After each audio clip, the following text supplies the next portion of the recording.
माननीय सांसद श्रीमान जनार्दन मिश्रा जी, हमारे विधानसभा के पूर्व अध्यक्ष वरिष्ठ नेता श्रीमान गिरीश गौतम जी, हमारे वरिष्ठ नेता माननीय विधायक श्रीमान नागेंद्र सिंह जी, इस अवसर पर विधायक माननीय देवराज सिंह जी, माननीय विधायक सिद्धार्थ तिवारी जी, माननीय विधायक नरेंद्र प्रजापति जी, महाराजा पुष्पराज सिंह जी, श्रीमती नीता कौल जी और मंचस्थ सभी उपस्थित अतिथिगण, जोरदार अभिनंदन करें तालियां बजा करके सारे मंच का। समय की कमी है, 6 बज गया, 6 बजे में यहाँ से मेरे को निकलना था और ये रीवा से मेरा अपना दोहरा संबंध भी है। रीवा मेरी ससुराल भी है और रीवा हमारा अपना संस्कृति को बचाने का अनुपम देन है, जहाँ भगवान राम ने अयोध्या से आकर 11 साल जहाँ विंध्य क्षेत्र में गुजारे, इसलिए आप सबको प्रणाम करता हूँ। ऐसा लगता है ऐसी पवित्र धरती का जो आनंद है, वहाँ जहाँ भगवान राम ने इसका सिलेक्शन किया होगा, वो दौर याद करें तो ऐसा माना जाता है कि आज भी चित्रकूट और आसपास के वनांचल में कोई व्यक्ति भूल से जंगल में चला जाए तो भूखे नहीं मर सकता। ये परमात्मा की कृपा है। और यहाँ इस लक्ष्मण बाग के अंदर तो आपने इसकी विशेषता बताई है, चारों धाम करके आ जाए, लेकिन हमारे इस स्थान पे अगर नहीं आए तो लगता है यात्रा फलीभूत नहीं हुई, यात्रा में कुछ कमी रह गई। मैं उम्मीद करता हूँ कि ये प्रत्येक एक तरह से 4 धाम की आपने बात कही है। मैं तो ये मान के चलता हूँ कि जीवन के चारों चरण हमारे अपने ब्रह्मचर्य, युवा, वानप्रस्थ और संन्यास, सारे आश्रम की पूर्णता का स्थान हमारा ये लक्ष्मण बाग है, जो पूरा जीवन पूरा कर देता है। मैं ऐसे स्थान पर आकर अपने आप को धन्य मानता हूँ। और सच्चे अर्थों में मंदिर की परिसर की कल्पना ये की गई।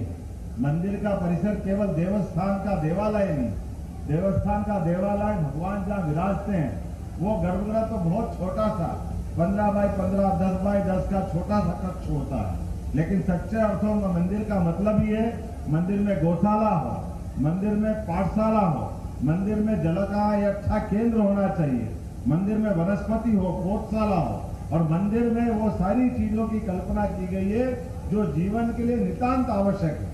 इसीलिए हमारे देवस्थान कोई छोटे मोटे ऐसे स्थान नहीं है। बड़े से बड़े आप अपने यहाँ चिदम्बरम का मंदिर देखें, रामेश्वरम का मंदिर देखें, उज्जैन का बाबा महाकाल का मंदिर का केंद्र देखें। हमारे मंदिर के अंदर एक नगर संस्कृति, हमारी सिंधु घाटी सभ्यता की सारी भावना है, सनातन धर्म की सारी आवश्यकता उसमें रहती है। और हम सबके त्योहार भी ऐसे ही है, और त्योहारों को ऋतुओं के साथ जोड़ा गया है। हमारी अपनी सरकार के लिए जोरदार तालियां बजाएं जलगंगा संरक्षण अभियान के माध्यम से। सरकारी भाषा में तो एक एक दिन मना करके, जैसे पर्यावरण दिवस मनाया 5 जून का, और लगता पूरा काम हो गया। हमने कहा पर्यावरण दिवस से काम नहीं चलेगा, पर्यावरण दिवस 5 जून का, लेकिन अपने देश में तो गंगा जी के आने के बाद देश की दशा बदली है। और गंगा जी का भागीरथ की तपस्या और उनके पूरे परिवार की, जिस प्रकार से गंगा जी ने हमारे देश में, कोई दुनिया में किसी और जगह रहता होगा, लेकिन भारत अगर आए तो विदेश के लोग भी कहते केवल गंगा जल लिया ना। आदमी शरीर छोड़ता है तो 2 बूंद गंगा जल अगर डाल दो, लगता है उसका पूरा जीवन धन्य हो जाता। ऐसी पवित्र माँ गंगा, जो सभी नदियों की उद्गम माता के माने से हम मान सकते हैं। मैं आज इस अवसर पर हमारी सरकार ने 5 जून से 16 जून गंगा दशमी तक लगातार ये जो जल गंगा अभियान चालू किया है, इसके पीछे भाव ये है कि हर जन जन के मन में भाव आए, ये हमारे जल स्रोत का स्थान बने। जितना अच्छा लगा, बावड़ी का स्थान देखा, आनंद आ गया। जोरदार ताली बजाओ आप सबके अपने आप के लिए। कितने अच्छा सुंदर कुंड तैयार हुआ है, केवल ध्यान दिलाने की आवश्यकता थी। मैं प्रशासन को आपके माध्यम से कहूंगा कि यहाँ ये स्रोत तो है ही, आपके रीवा के अंदर जो भी ऐसे जल स्रोत हो, उनमें किसी बात की आवश्यकता होगी सरकार पैसा देगी, लेकिन ये सारे पुरानी जल संरचनाओं को संभालने की जवाबदारी हमारी है। पूरे प्रदेश में हम अभियान चला रहे हैं। कोई तालाब, कोई नदी, कोई नहर जहां पुराने ऐसे प्राचीन पुरातत्व की, प्रमाण की अच्छी संरचनाएं बनी हुई, उसका ध्यान रखना ये हमारी जवाबदारी है।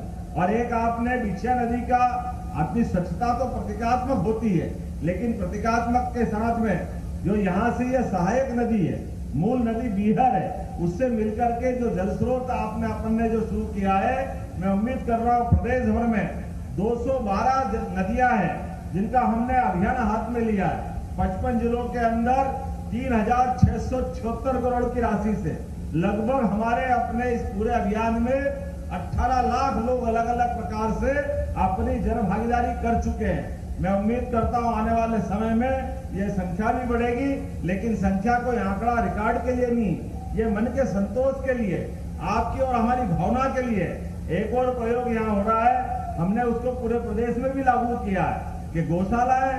अरे आप बताइए, गौ माता की अगर भारत में चिंता नहीं करेंगे, मध्य प्रदेश में चिंता नहीं करेंगे, तो कौन करेगा गौ माता की चिंता? हम सब जानते हैं कि परमात्मा की दया से सारे देवी देवता भी जिनके संसर्ग में और जिनके आशीर्वाद के लिए तरसते हैं, हमने देवता नहीं देखे, लेकिन गौ माता के दर्शन कर लो तो लगता है 33 करोड़ देवी देवताओं के दर्शन हो जाते हैं।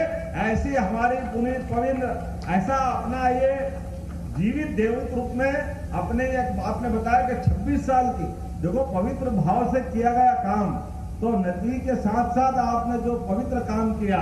मैं पिछली बार गौशालाओं को लेकर के बैठा था और आपने कहा कि वर्षों से इनका मानदेय प्रति गाय माता का बढ़ा नहीं है।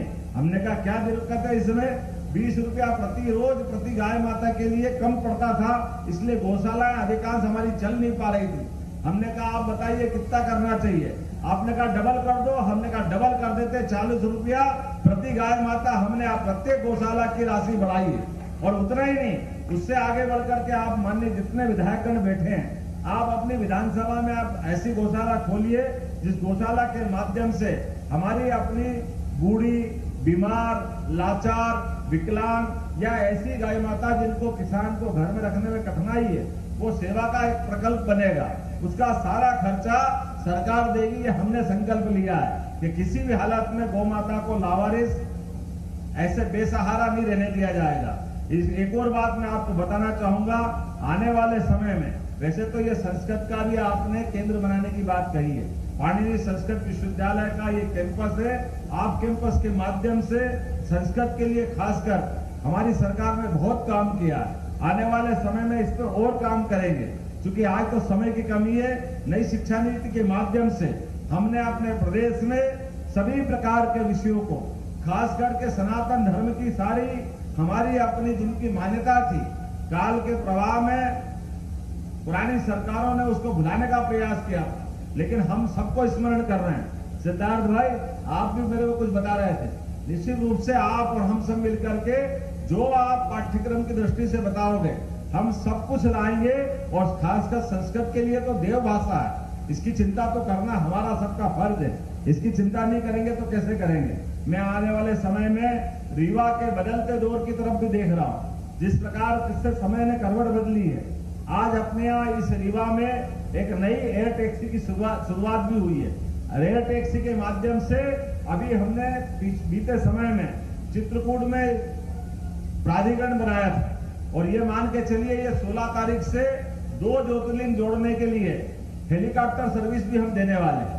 मैं आज इसके बाद आगे के क्रम में बताना चाहूंगा कि ये एयर टैक्सी के बाद आपको हेलीकॉप्टर सेवा भी मिलेगी, जिसके माध्यम से जिसको चित्रकूट जाना हो और समय की कमी है, कोई उम्र का दौर है या वैसे भी कुछ कारण है, तो सीधा हेलीपैड से अपने हेलीकॉप्टर सर्विस चालू करके भविष्य में अभी मध्य प्रदेश में एक सेक्टर में चालू कर रहे हैं। जैसे हम अपने यहाँ गंगोत्री, यमुनोत्री, बद्रीनाथ, केदारनाथ में हेलीकॉप्टर सर्विसेज मिलती है या वैष्णो देवी में मिलती है, वो वैसी की वैसी सुविधाएं हमारे सभी धार्मिक केंद्रों के लिए हम देने जा रहे हैं। शुरुआत में अभी उज्जैन से चालू करेंगे, जिसमें एक दिन में ओंकारेश्वर, महाकालेश्वर और इंदौर और भोपाल वहां से यात्री भेजेंगे। आने वाले समय में इसको और बढ़ाएंगे। एक और सौगात हमने दी है, जिसके माध्यम से हमारे अपने परिवार में कोई भी किसी कारण से हॉस्पिटल में भर्ती है और भर्ती होने वाले के लिए लगा कि अब ये रीवा मेडिकल के बजाय इसको वेदांता ले जाना दिल्ली